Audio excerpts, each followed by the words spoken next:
Mwiriwe neza mwese, turahaye mwiriwe nabo bose turi kumwe ku nsamirizi, dukengurukira umukama asubiye kutwegeraniriza hafi yiwe, udusangiriye umwanya mweranda.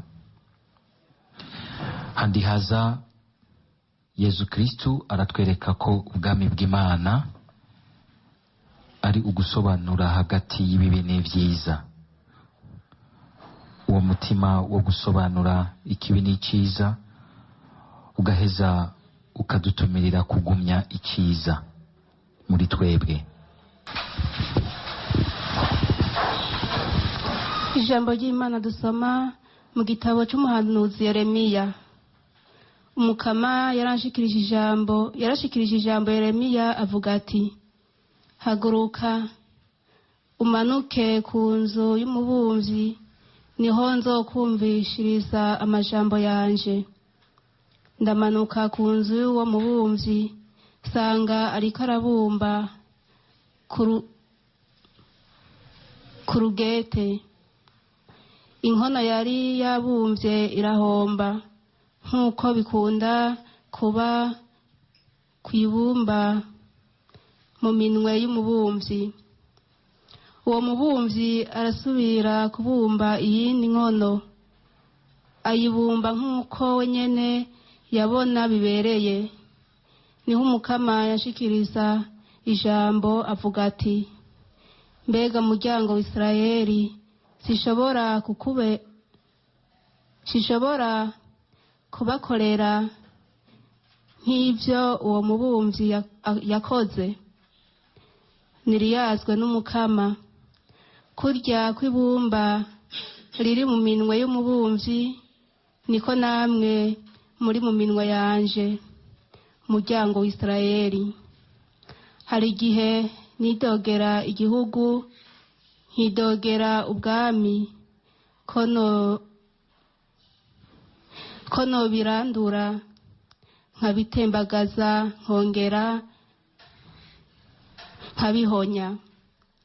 Ariko ico gihugu gihevye inabi yaco, yatumye ndacidogera, ca mpeba inabi nari nateguye kukigirira.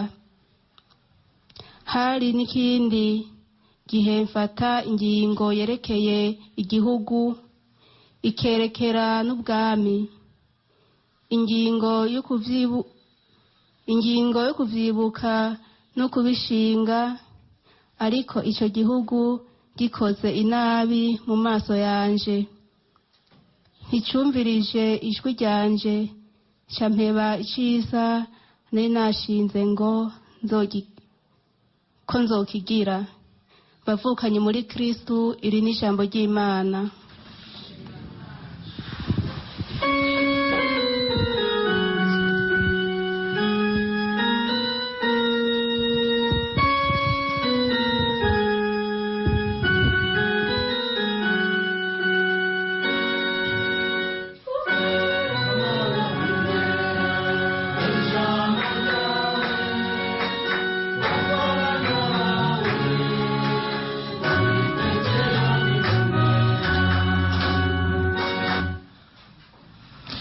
Muhorane n'umukama.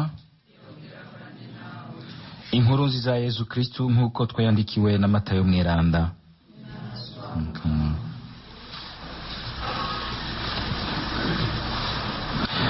Ubwami bw'ijuru bumeze kandi nk'urusenga baterera mu kiyaga, hanyuma rugapfa ivyo ruyoye. Rumaze kuzura, abarovyi barukwegera ku nkombe, bakicara vyiza bakavyegeraniriza mu sandugu, bibi navyo bakabita. Nuko bizomera ku muhero w'isi. Abamarayika bazoza basobanura ababisha, babakure mu ntungane, babate mu nyenga y'umuriro, aharamarira no gukomanya amenyo. Ubwo mwategereye ivyo? Baramwishura bati egome. Ababwira rero ati: nico gituma umwanditsi wese yabaye umwigishwa mu vy'ubwami bw'ijuru, ameze nka nyene urugo anyegurura mu bubiko bwiwe ibintu bishasha n'ivya kera. Nitwakirize yompi iyi nkuru nziza ya Kristo.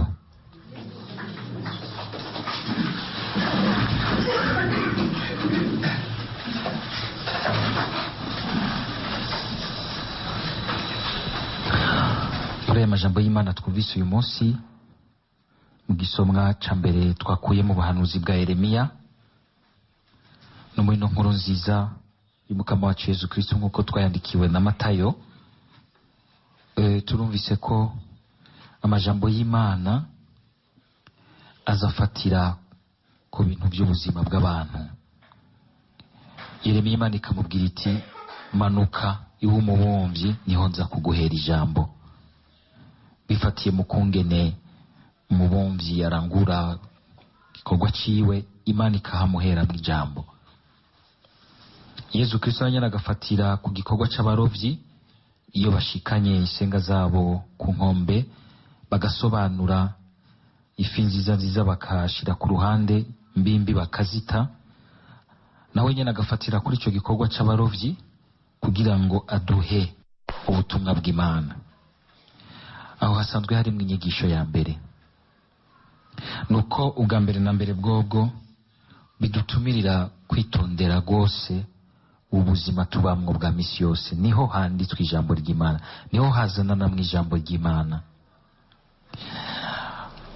Imana mbere ukamenga mu majambo y'Imana uyu munsi igomba kutwigisha kuba abantu bitwararika kumviriza no kubona neza ibintu, kumenya indabo tugira ku bintu by'ubuzima bwacu. Niho usanga Imana iduhera ijambo ryiza, igafatira ku ngereranyo y'ibiba, igaheza ikaduha ubutumwa bwayo.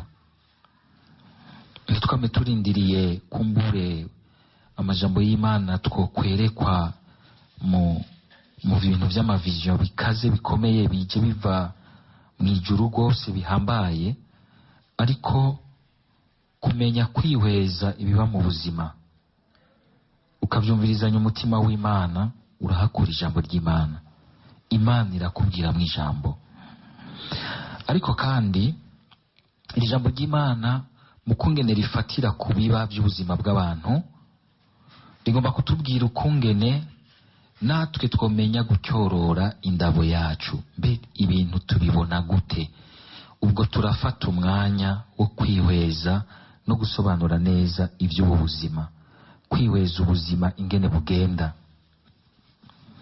Hariho abantu benshi usanga umenga dutwagwa n'ibyo turimwo, ntidufata akaryo ngo twigigwe inyuma, dusubire tugaruke tuvyihweze, turabe iryo jambo ririko ririyandika mu kungene ibintu biba. Umuntu akabona ukungene mbere kenshi abantu menga turafashwe rwose mu bintu ukungene bigenda, tugafatwa rwose mu byo tubamwo, mbere ugasanga uyu munsi isi ikamera nk'iyiruka rwose, umuntu ntaronka umwanya wo guhagarara akibaza ati mbe muri ibi byose Imana ishaka iki, itubwira iki? Kabone ingene abantu twiruka, ariko ukamenga turibagira ko ivyo nyene turimwo harimwo ubutumwa bw'Imana. Ugaca usanga rero kungene twihweza ibintu, twihweza abandi, ingene tutabura ibiba, ntitubikuramwo icigwa, ntitubikuramwo ubutumwa bw'Imana, ahubwo kamenga turiruka gusa. Mbere ugasanga abantu bararushe, ntibamenya kwicara ngo binovore ijambo ry'Imana riri mu biba mu buzima bwabo, icyo Imana igomba kubabwira mu buzima bwabo. Cyo gituma ku muntu w'umukristu ashobora gukoroka nk'impene akinjira mu buzima adasenze, akabwirirwamo adafasha akanya ko guhumeka ngo yibaze, agasozera akaja kuryama, agasinzira kuri televiziyo canke kuri WhatsApp canke kuri Facebook, adafasha akanya kugira ngo asubize inyuma ibintu, arabe icyo Imana yagira amubwira, uyaba ariko aragenda atakara.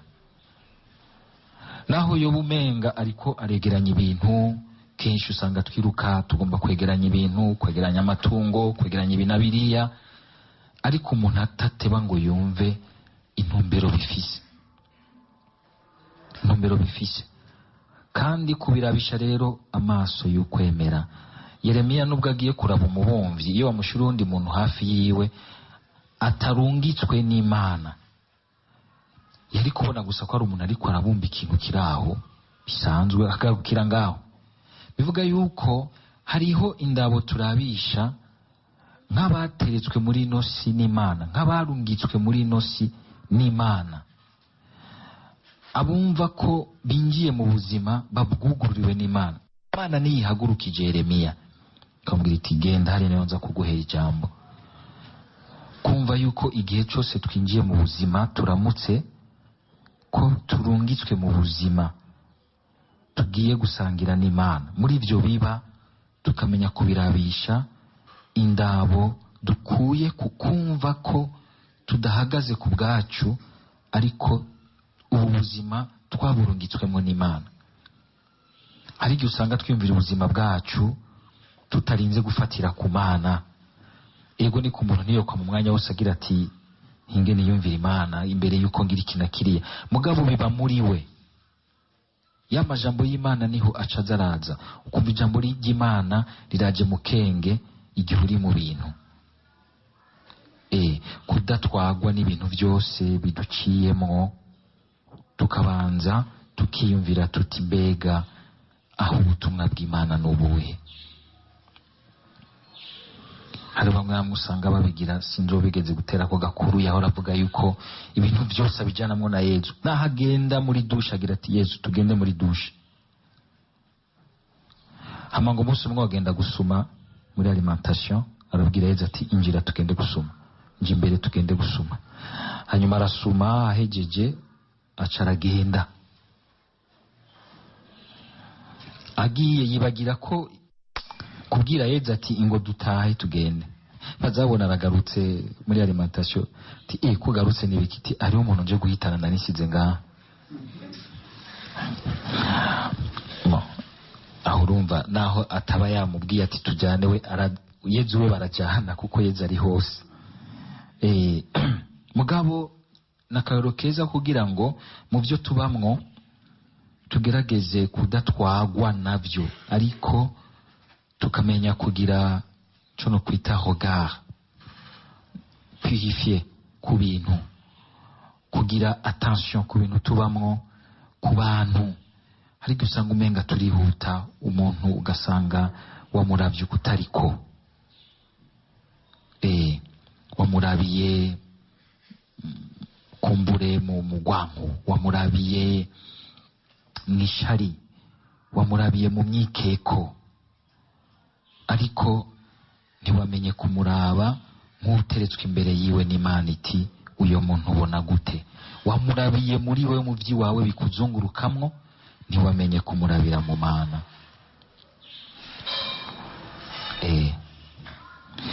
Icya kabiri, twumvise ukungene uyu mubumvyi arabumba hamwe bikamupfana, agasubira akagerageza gushika akuyemwo ico yashaka. Harimo inyigisho nziza yindi ya kabiri yuko natwebwe twomenya nogira ntigufata ubuzima bwacu nk'abariko baragerageza kubuha iforoma y'icyo Imana ishaka. Mubumvyi bikamusaba kwihangana, ego gushika iryo bumba arikuyemwo ico yifuza. Hari igihe abantu tutihangana ngo tumenye natwe kwihanganira twebwe nyene. Ego hari igihe usanga mbere kugira ngo tugire ico tuvuyemo, kugira ngo dushike ku ngingo twihaye, usanga umenga ni ikintu turiko turagerageza guhiforoma kikanka kikadupfana, ariko ntiwigere wihebura ugasubira ukagerageza guhiforoma ubuzima bwawe. Uyu munsi ukamenga byakunze ejo bikanka, oya ntuhereyo, garuka usubire ugerageze uhiforoma ubuzima bwawe. Uzi neza ko hari icyo uri kurarangurana n'Umukama, uzoteba ufata iforoma, ariko Imana irakunda abantu bihangana bagahozako. dusaba umukama kugira ngo natwe duhe uko kwihangana kugira ngo uko tugwa tuvyuka dutebe tuvamwo iforoma y'Imana ishaka. Bwa gatatu, Imana iravuze ijambo rikomeye kagira ati mbega igihugu cy'Isirayeli nturi mu minwe yanje nk'uko iryo bumba riri mu minwe y'umubumvyi,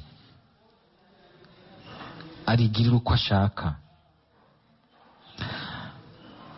Bigomba kutubwira rero ubukuru n'ububasha bw'Imana ku buzima bwacu. Naho umuntu agerageza kubumba bikanka, ntitwigere twibagira yuko impera n'imperuka turi mu minwe y'Imana. Igihe tugerageza guhifora mu buzima bwacu, tugaheza tukambaza Imana kugira ngo idufashe gushika aho duhiforoma nziza ubuzima bwacu. Niyo ifise byose mu minwe yayo. Hari igihe usanga umuntu abayeho nk'uko umenga ntiyumva ko ari mu minwe y'Imana, ariko impera n'imperuka byose bigaruka hahandi biri mu minwe y'Imana, kandi Imana ikabigenza uko ishaka.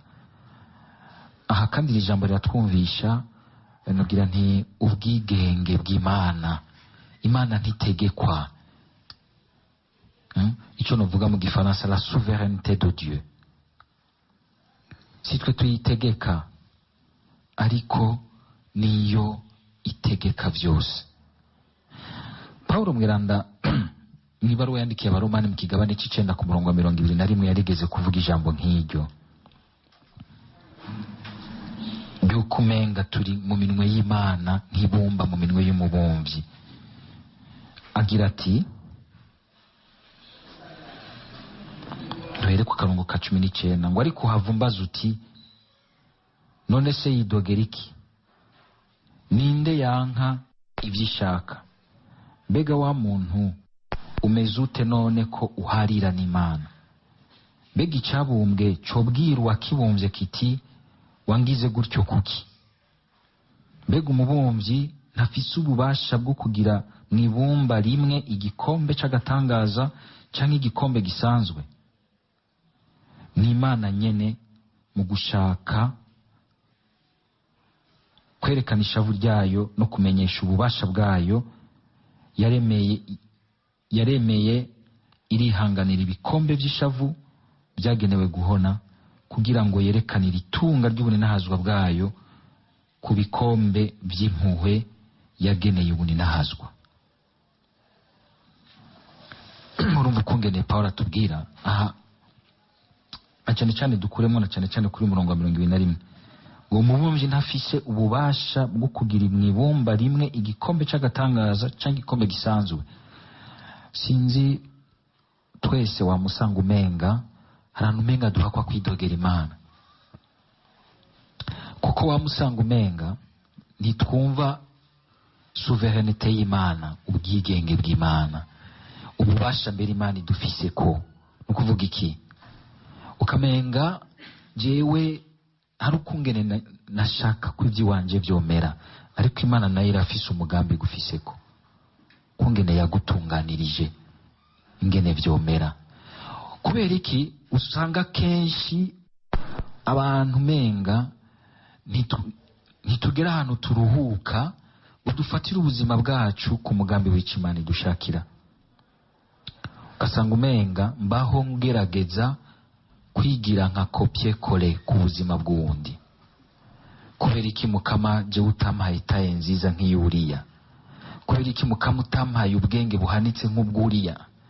Kubera iki mukama jewe? Kubera iki mukama jewe? Ugasanga uhakwa kumara ubuzima bwawe uri mu myidogo utaratangarira ikindi Imana yakugize, kuko nta muntu n'umwe muri n'ubuno buzima atari igikorwa cy'Imana, atari igitangaza cy'Imana. Gusa urabe ntusange uzohava uruhishiriza ubuzima bwawe mu kuguma ubona umenga wewe na Imana yakugize, kuko uguma gusa wiraba mu bandi kandi ukiraba nabi, ukiraba nk'uwigaya atari kwa kwigaya kwisubirako, mugabo nk'utabona icyiza Imana yashize muri we. Menyera ahubwo gutangarira icyiza Imana yashize muri wewe, ntibinagutere, kuko kenshi bene ibyo bica binavyara umwikomo, ishari ku bandi. Ibyo birafasha rwose kumenya kwakira ubwigenge bw'Imana mu buzima bwacu. Niko kuruka, so kuvuga yuko umenga Imana yamica ikora ibyo yishakiye, biyadutse moya, irafise umugambi mwiza yaduciriye, ariko uwo mugambi mu kuwakira bidukiza natwe usanga umenga tugomba kwigira ibindi bintu, kwigira ababugabo bwigaba, ugasanga turiko ahubwo turiyonona, twonona n'irema, twonona ivy'Imana yagize vyiza. Dusabe kwama turuhukira mu c'Imana yatugize, tukarondera kukigira ciza dufatiye ku mugambi wayo, tudategerezwa umwanya wari wo wose kubona umenga dutegerezwa gukoporora ku vy'abandi, ahubwo tugatungisha ubuzima natwe c'Imana yatugize, tugatungisha abandi c'Imana yatugize gitandukanye n'ic'abandi. Sozere ku nkuru nziza aho Yezu amaze imisi aducira imigani y'ubwami bw'Imana. Uyu munsi agereranije ubwami bw'Imana n'urusenga, mugabo mu gihe baba ariko barasobanura ibyo rukweze ruzanye. Ifi nziza ngo bagashira ku ruhande, ifi mbi nazo bagata. Agaca avuga ati ku munsi wa nyuma, hamwe Yezu yaratweretse ku bwami bw'Imana ari ikintu kigenda kirakura, ariko hazoza umunsi wa nyuma. Uwo munsi wa nyuma atari gusa umunsi w'urubanza, mugabo nogira nti umunsi wo gusozera. Hanyuma hakaba kimwe wamusanga umenga kiratubamwo kandi uburyo bubiri. Hamwe hari igihe twidoga tuti ekleziya isi ivanze ibi ni vyiza, kubera iki hatoba ivyiza gusa. Hazoza igihe cyo gusobanura, ariko kandi iyo mvugo y'ubwami bw'Imana tuyiboneko no muri twebwe wamusanga harabaho ivyiza hakabaho n'ibibi. Yezu mu gusozera aca yerekana ko ingiro nziza n'ingendo y'umuntu amaze gutahura ubwami surindira wa munsi w'imperuka. Twama turiko turavuga ibisabisho tuvuga tuti uduhe inema yo gupfa neza, nkuko womenga ni inema izotugwa ko turiko turapfa. Iyo nema yo gupfa neza utangure gupfa neza uyu munsi, ntwirindire nk'izoza kuri wa munsi. Oya, uyakire mukungene uza wenyene urasobanura muri mu buzima bwawe ibibi n'ivyiza. Rwa rubanza rwo ku munsi ruzosobanura ababi n'abeza, tangura kurubamwo uyu munsi, wowe nyene wisobanure. Ntube nk'umuntu agendera mu gapfungu ngo uze usange wa munsi ugusanze ukivangatiranije ibibi n'ivyiza, mbere uze usange n'ibibi vyarakubiriye vyarakuzuranye. Tangure kuzura bisobanura. Nico gituma nk'isakramento ry'ikigongwe ni sakramento koko ry'ubwami bw'Imana. Abamenya kuryakira baba ariko baramenya kwakira rwa rubanza, bakarubamwo muri bo, rugatangura kubasobanura, bakaba bamusobanuka. Abantu bakayanganamwe neza kuko bamenya gusobanura ikibi gishobora kwinjira mu buzima bwabo, bakacigizayo bakagwana kugira ngo ntikibiharize. Dusabe rero kwakira iyo ngabire y'ubwami bw'Imana, ubwo rubanza rw'umunsi w'imperuka, ibyo tudabasha gushikako mu kwisobanuramwo ibibi n'ivyiza, kuba ariko barimenyereza kubaho muri ubwo buryo bwo kwisobanura mu ndabo y'Imana. Yezu azoza nk'ubuzuriza, azoza nk'usozera, ariko kubirengagiza uwo munsi w'urubanza muca mwumva ibyo ari byo. Sinigwa ndabivuga birateye ubwoba. Ndabipfuriza mwese yuko urwo rubanza rwobabamwo rukatubamwo twese, rukaza ruradutegurira kuzurizwa n'umukama igihe azosozera byose. Amen.